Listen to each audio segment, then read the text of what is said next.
The Tuesday after the 4th of July weekend, 1978, was my first day as a staff psychiatrist at the Boston Veterans Administration Clinic. As I was hanging a reproduction of my favorite Bruegel painting, The Blind Leading the Blind, on the wall of my new office, I heard a commotion in the reception area down the hall.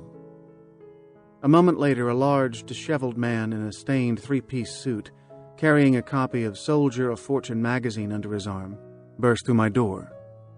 He was so agitated and so clearly hungover that I wondered how I could possibly help this hulking man. I asked him to take a seat and tell me what I could do for him. His name was Tom. 10 years earlier, he had been in the Marines, doing his service in Vietnam. He had spent the holiday weekend holed up in his downtown Boston law office, drinking and looking at old photographs, rather than with his family. He knew from previous years' experience that the noise, the fireworks, the heat, and the picnic in his sister's backyard, against the backdrop of dense early summer foliage, all of which reminded him of Vietnam, would drive him crazy. When he got upset, he was afraid to be around his family because he behaved like a monster with his wife and 2 young boys. The noise of his kids made him so agitated that he would storm out of the house to keep himself from hurting them. Only drinking himself into oblivion or riding his Harley-Davidson at dangerously high speeds helped him to calm down. Nighttime offered no relief. His sleep was constantly interrupted by nightmares about an ambush in a rice paddy back in Nam, in which all the members of his platoon were killed or wounded. He also had terrifying flashbacks in which he saw dead Vietnamese children. The nightmares were so horrible that he dreaded falling asleep and often stayed up for most of the night drinking.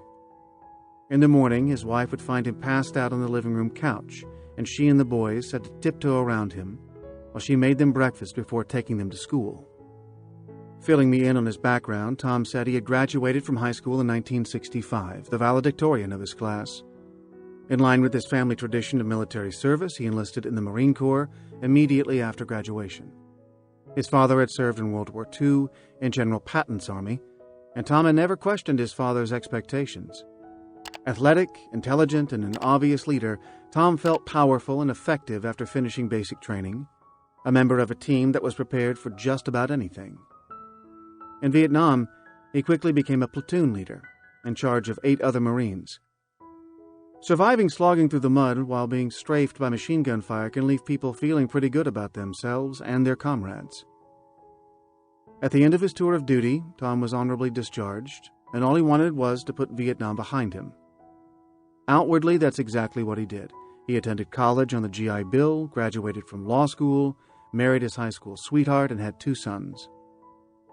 Tom was upset by how difficult it was to feel any real affection for his wife, even though her letters had kept him alive in the madness of the jungle. Tom went through the motions of living a normal life, hoping that by faking it he would learn to become his old self again. He now had a thriving law practice and a picture-perfect family, but he sensed he wasn't normal. He felt dead inside. Although Tom was the first veteran I had ever encountered on a professional basis, many aspects of his story were familiar to me. I grew up in post-war Holland, playing in bombed-out buildings, the son of a man who had been such an outspoken opponent of the Nazis that he had been sent to an internment camp. My father never talked about his war experiences, but he was given to outbursts of explosive rage that stunned me as a little boy. How could the man I heard quietly going down the stairs every morning to pray and read the Bible while the rest of the family slept have such a terrifying temper? How could someone whose life was devoted to the pursuit of social justice be so filled with anger?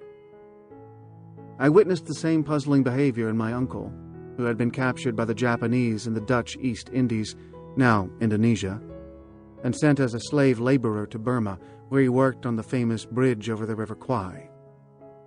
He also rarely mentioned the war, and he, too, often erupted into uncontrollable rages. As I listened to Tom, I wondered if my uncle and my father had had nightmares and flashbacks. If they, too, had felt disconnected from their loved ones and unable to find any real pleasure in their lives. Somewhere in the back of my mind there must also have been my memories of my frightened an often frightening mother, whose own childhood trauma was sometimes alluded to and, I now believe, was frequently reenacted.